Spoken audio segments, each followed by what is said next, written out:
ನ್ಯೂಸ್ವರೆಗೆ ಮತ್ತೊಮ್ಮೆ ಸ್ವಾಗತ. ಈ ಸ್ಟಂಟ್ ಮಾಸ್ಟರ್ಗಳ ರಿಸ್ಕ್ ಬಗ್ಗೆ ನಾವು ಮಾತಾಡ್ತಾ ಇದ್ದೀವಿ. ಸಾಹಸ ಕಲಾವಿದರು ಅವರು ಮಾಸ್ಟರ್ಸ್ ಆಗಲಿ ಅಥವಾ ಡ್ಯೂಪ್ಗಳಾಗಲಿ ಬಹಳಷ್ಟು ಕಷ್ಟಪಡ್ತಾರೆ. ನಾವು ರಕ್ಷಾ ಬಚ್ಚನ್ ಇಲ್ಲಿ ತನಕ ಕೆಲವೊಂದು ಮಾತುಗಳನ್ನ ಹೇಳಿದ್ರು. ಅವರು ಶಿವಣ್ಣಂಗೆ ಡ್ಯೂಪ್ ಮಾಡಿದ್ದಾರೆ, ಸುದೀಪ್ ಅವ್ರಿಗೆ, ಜೊತೆಗೆ ಹೀರೋಯಿನ್ಗಳಿಗೂ ಕೂಡ ಸಾಕಷ್ಟು ಡ್ಯೂಪ್ ಆಗಿ ಕಾಣಿಸ್ಕೊಂಡಿದ್ದಾರೆ ಅವರು. ರಾಧಿಕಾ ಆಗಿರ್ಬೋದು, ಐಶ್ವರ್ಯ ಚಿತ್ರದಲ್ಲಿ ದೀಪಿಕಾ ಪಡುಕೋಣೆ ಆಗಿರ್ಬೋದು, ಶಿಲ್ಪಾ ಶೆಟ್ಟಿಗೆ ಅಂದರೆ ಆಟೋ ಶಂಕರಲ್ಲಿ ಶಿಲ್ಪಾ ಶೆಟ್ಟಿ ಅವರಿಗೆ ಡ್ಯೂಪ್ ಆಗಿರುವಂಥದ್ದು. ಅಂದರೆ ಏನಾದರೂ ಅಪಾಯಗಳಾದರೆ ಖಂಡಿತವಾಗಲೂ ನಿಮಗೆ ಆಗುತ್ತೆ ಅಂತ ಆ ಥರದ್ದು ನೀವೇನಾದರೂ ಎದುರಿಸಿರಾ ಆ ಥರ ಸನ್ನಿವೇಶಗಳನ್ನು? ಹಾಂ ಸರ್, ತುಂಬ ಎದುರಿಸಿದೆ. ಯಾಕೆಂದರೆ ಅವ್ರ ಕೈಲಿ ಆಗಲ್ಲ ಅಂತೇಳಿ ನಾವು ಮಾಡೋದು, ಅವ್ರ ಕೈಲಿ ಆಗಲ್ಲ ಅಂತ ನಾವು ಮಾಡೋದು, ಅದು ತುಂಬ ಸಂದರ್ಭಗಳು ಎದುರಿಸಿದೆ, ಕ್ಷಣಗಳು ಎದುರಿಸ್ತಾ ಇರ್ತೀವಿ ಅಂತ. ಯಾಕೆಂದರೆ ಫಸ್ಟ್ ಯಾವುದೇ ಒಂದು ಕಂಪೋಸ್ ಮಾಡಿದ್ರೆ, ಒಂದು ಮಾಸ್ಟರ್ ಕಂಪೋಸ್ ಮಾಡಿದ್ರೆ ಮಾನಿಟ್ರ್ ಮಾಡಬೇಕು. ಆ ಮಾನಿಟ್ರ್ ನಾವು ಕಮ್ಮಿ ಅಂದರೆ ಒಂದು 20-25 ಸಲ ಮಾಡಿರ್ತೀವಿ. ಆ 20-25 ಸಲ ಮಾಡುವಷ್ಟರಲ್ಲಿ ನಮ್ಮ ಮೂಳೆ ನಮಗೆ ನಾವೇ ಆಗಿರಲ್ಲ, ನಮ್ಮ ಫುಲ್ ಹೀರ್ಕೊಂಡ್ಬಿಟ್ಟಿರ್ತವೆ. ಅದು ಒಂದು 20-25 ಸಲ ಮಾನಿಟ್ರ್ ಮಾಡ್ತೇವೆ ಒಂದು ಶಾರ್ಟ್ಗೆ. ಅಲ್ಲ ಆ ಥರ ಏನಾದರೂ ಹೊಲಿಗೆಯಲ್ಲಿ ಬಿದ್ದಿರೋದು ಆ ಥರದ್ದು ಏನಾದ್ರು ಇದೆಯಾ? ತುಂಬ ಇದೆ ಸರ್. ಆ್ಯಕ್ಚುಲಿ ಇದು ಪ್ರೇಮ್ ಅಡ್ಡದಲ್ಲಿ ಇಲ್ಲೊಂದು 8 ಸ್ಟಿಚ್ ಆಯಿತು, ಹಣೆ ಮೇಲೆ. ಗಜಾದಲ್ಲಿ ಒಂದು 12 ಸ್ಟಿಚ್ ಆಗಿದೆ ತಲೆಗೆ. ಹೀಗೆ ಆಮೇಲೆ ಇದು ರೀಸೆಂಟಾಗಿ ಕೈ ತೋರಿಸ್ತಾ ಇದ್ರೆ ಮಿಸ್ಟರ್ ಡೂಪ್ಲಿಕೇಟ್ ಅಂತ ಇಲ್ಲೊಂದು 22 ಸ್ಟಿಚ್ ಆಯಿತು. 22 ಸ್ಟಿಚ್. ಅದೇ ಗ್ಲಾಸ್ ಬ್ರೇಕ್ ಮಾಡೋಕೆ ಹೋಗಿ ಆಗಿದೆ ಅದು. ಓಕೆ. ಆಮೇಲೆ ಮೈಕೈ ಮೂಳೆಗಳು ನೋಡೋಕೆ ಹಿಂಗೆ ಕಾಣ್ತೀವಿ ಅಷ್ಟೇ ನಾವು ಆ್ಯಕ್ಟಿವ್ ಆಗಿ, ಬಟ್ ಮೈಕೈ ಮೂಳೆಗಳೆಲ್ಲ ಮುರಿದೋಗ್ಬಿಟ್ಟಿದೆ ನೋಡಿ. ಎಂಥ ಸ್ಥಿತಿ ಅಂದರೆ ಈ ಕೆಲವೊಂದು ಮಾತ್ರ ತೋರಿಸ್ತಾ ಇದ್ದೀರಿ, ಎಷ್ಟೆಷ್ಟು ಸರಿ ಮೂಳೆ ಮುರ್ಕೊಂಡಿರೋ ಏನೋ ಅಂತ. ಖಂಡಿತವಾಗ್ಲು ಸರ್, ಅದೇನು ಮೂಳೆ ಅದು ಆ ಏಟುಗಳು ಆಗ್ತಾ ಇರುತ್ತೆ. ಮತ್ತೆ ಒಂದು 3 ತಿಂಗಳು ರೆಸ್ಟ್ ತೊಗೊಳ್ಳೋದು, ಮತ್ತೆ ಹಾಗೆ ಹೇಗೆ ಮೊದಲ ಥರ ವರ್ಕ್ ಮಾಡ್ತಿದ್ರು ಹಾಗೆ ವರ್ಕ್ ಮಾಡ್ತಾ ಹೋಗ್ತಾ ಇರೋದು. ಏನಂದರೆ ಒಂದು ಕ್ರೇಜ್ ಅಂದ್ಕೊಂಡು ಬಂದಿದ್ದಿಲ್ಲಿ, ಇವತ್ತು ಇದೇ ಜೀವನ ಆಗಿಬಿಟ್ಟಿದೆ ಅಲ್ವಾ? ಎಸ್ ವಿಕ್ರಮ್, ಏನಿವತ್ತು ಈ ರೀತಿ ಒಂದು ಘಟನೆ ಆಯಿತು ಅಂದರೆ ಸ್ಕಿಡ್ ಆಯಿತು, ವೆಹಿಕಲ್ ಬಿತ್ತು, ಕೆಲವರೆಲ್ಲ ಗಾಯ ಆಯಿತು, ಇಂಜೂರ್ ಆದ್ರಿ, ಕೆಲವರಿಗೆಲ್ಲ. ಶೂಟಿಂಗ್ ಏನು ಎಂಡ್ ಆಯ್ತಾ ಅಥವಾ ಏನು ನಿಲ್ಲಿಸ್ಬಿಟ್ರಾ? ಇಲ್ಲ ಸರ್, ನಾಳೆ ಇನ್ನೂ ಇದೆಯಾ. ಸಾಯಂಕಾಲವರೆಗೂ ಮಾಡಿದ್ದೀವಿ. ಇವತ್ತು ಪ್ಯಾಕಪ್ ಮಾಡಿದ್ವಿ, ಎಲ್ಲ ಫೈಟ್ ತೆಗೆದಿದ್ದೀವಿ.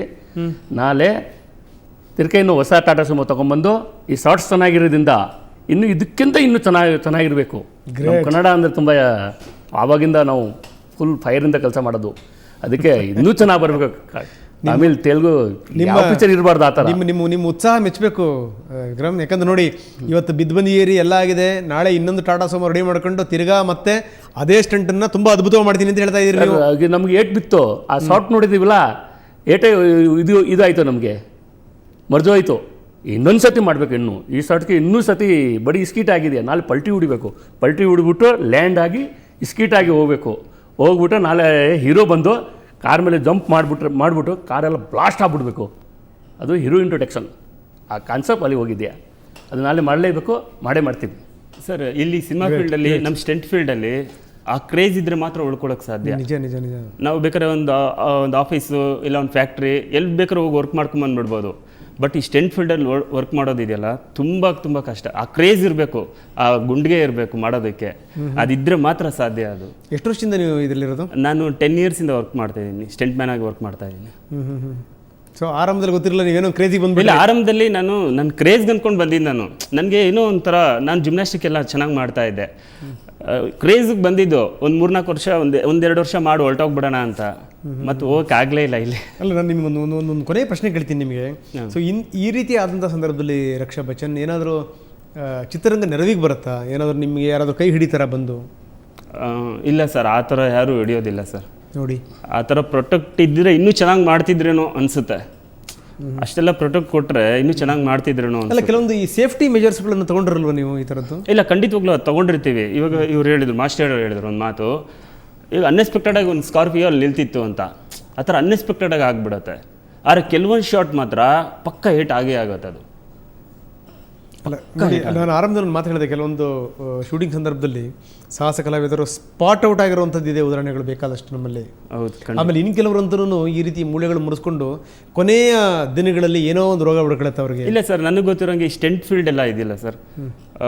ಕಮ್ಮಿ ಅಂದರೆ 8-10 ವರ್ಷ ಅಷ್ಟೇ ಸರ್ ಲೈಫು ಅಲ್ವಾ? ಪಕ್ಕ ವರ್ಕ್ ಮಾಡಿದ್ರೆ 8-10 ವರ್ಷ ಅಷ್ಟೇ ಲೈಫು. ಇಲ್ಲಿ ನಾವು 15-20 ವರ್ಷ ಅಂತೂ ಖಂಡಿತ ವರ್ಕ್ ಮಾಡೋಕ್ಕೆ ಸಾಧ್ಯನೇ ಇಲ್ಲ. ಯಾಕಂದ್ರೆ ನನಗೆ ನೀಗ್ರೋಜಾನಿ ನೆನಪಾಗ್ತಾರೆ. ನೀಗ್ರೋಜಾನಿ ಕೊನೆಯ ದಿನಗಳಲ್ಲಿ ಎಂಥ ಕಷ್ಟ ಎದುರಿಸಿದ್ರು, ಅವ್ರಿಗೆ ಯಾರೂ ಕೈ ಹಿಡಿಲಿಲ್ಲ ಕೊನೆಗೆ ಅಂತ. ಹೌದು ಸರ್, ಖಂಡಿತವಾಗ್ಲು. ಸೊ ನಿಮ್ಮ ಒಂದು ಬೇಡಿಕೆ ಏನು ಅಂತಂದರೆ, ಅಟ್ಲೀಸ್ಟ್ ಇಂಥ ಸಂದರ್ಭದಲ್ಲಿ ನಮ್ಮ ನೆರವಿಗೆ ಬನ್ನಿ ಅಂತ ಕೇಳ್ತೀರಿ? ಅಲ್ಲ, ಇಲ್ಲಿ ನಮಗೆ ಪ್ರೊಡ್ಯೂಸರ್ಸು, ಫಿಲಮ್ ಚೇಂಬರು ಇವರೆಲ್ಲ ಸ್ವಲ್ಪ ನಮ್ಮ ಬಗ್ಗೆ ಕನಿಕರ ನೋಡಿಸ್ಬೇಕು. ಯಾಕೆಂದರೆ ನಾವು ಮಾಡೋದು ನಾವು ಮಾಡ್ತೀವಿ, ದುಡ್ಡು ಇಸ್ಕೊಂಡು ಹೋಗ್ತೀವಿ, ಅದಲ್ಲ. ಬಟ್ ನಾವು ಅವ್ರ ಫಿಲಮ್ಗೆ ಅಂತ ಮಾಡಿರ್ತೀವಲ್ವಾ. ಎಸ್ ರಕ್ಷಾ, ತುಂಬ ಚೆನ್ನಾಗಿ ಮಾತಾಡಿದ್ರಿ. ವಿಕ್ರಮ್, ನಾಳೆ ನಿಮ್ಮ ಸ್ಟಂಟ್ ಏನಿದೆ ತುಂಬ ಅದ್ಭುತವಾಗಿ ಬರಲಿ. Okay, so all the best. Thank you very much ನಿಮ್ಮಿಬ್ಬರಿಗೂ ಕೂಡ. ಇದು ಇವರ ಕಥೆ ವ್ಯಥೆ ಏನು ಅಂದರೆ ಜೀವದ ಹಂಗನ್ನು ತೊರೆದು ಇದರಲ್ಲಿ ಪಾಲ್ಗೊಳ್ತಾರೆ. ಅವ್ರದ್ದು ಒಂದೇ ಒಂದು ದೃಷ್ಟಿ ನೋಡಿ, ನನಗೆ ಭಾಳ ಆಶ್ಚರ್ಯ ಆಗಿದ್ದು ವಿಕ್ರಮ್ ಹೇಳಿದಂಥ ಮಾತು. ವಿಕ್ರಮ್ ಹೇಳೋದೇನು ಅಂದರೆ, ಇವತ್ತು ನಾವು ಬಿದ್ದೀವಿ, ನಮಗೆ ಗಾಯಗಳಾಗಿದೆ ನಿಜ, ನಾಳೆ ನೋಡಿ ಮತ್ತು ಅದೇ ಸ್ಟಂಟ್ ಮಾಡ್ತೀವಿ, ಇನ್ನೂ ಕೂಡ ತುಂಬ ಅದ್ಭುತವಾಗಿ ಬರುತ್ತೆ. ಆ ಜೀಪು ಅನ್ನುವಂಥದ್ದು 3 ಉರುಳ್ಕೊಂಡು ಮತ್ತೆ ನಿಲ್ಲಬೇಕು, ಅದು ಅದರ ಮೇಲೆ ಹೀರೋ ಬರಬೇಕು, ಅಲ್ಲಿ ಬ್ಲಾಸ್ಟ್ ಆಗಬೇಕು, ನಾಳೆ ಅದು ಆಗೋ ತನಕ ಬಿಡಲ್ಲ ಅನ್ನುವಂಥದ್ದು. ಇಂಥ ಹಲವಾರು ಬ್ಲಾಸ್ಟ್ಗಳಲ್ಲಿ ಪಾಲ್ಗೊಂಡಿದ್ದಾರೆ. ಆದರೆ ಇವರ ಜೀವನ ಬ್ಲಾಸ್ಟ್ ಆದಂಥ ಸಂದರ್ಭದಲ್ಲಿ ಯಾರೂ ಕೂಡ ಇವ್ರನ್ನ ಕೇಳೋಕ್ಕೆ ಬರಲ್ಲ. ಇದು ಅವರ ವ್ಯಥೆ. ಸೊ ಇಂಥ ಸಂದರ್ಭದಲ್ಲಿ ಕೇವಲ ಪ್ರೊಡ್ಯೂಸರ್ಗಳು ಚಿತ್ರರಂಗದ ಬಗ್ಗೆ ಹೇಳಿದ್ರು, ಕೇವಲ ಇಷ್ಟು ಮಾತ್ರ ಅಲ್ಲ, ಸರ್ಕಾರ ಕೂಡ ಒಂದು ವ್ಯವಸ್ಥೆ ಕೂಡ ಇವರ ನೆರವಿಗೆ ಬರಬೇಕು. ಇಂಥವರಿಗೆ ಏನಾದರೂ ಒಂದಷ್ಟು ಯೋಜನೆಗಳನ್ನು ಪ್ರಕಟಿಸಬೇಕು.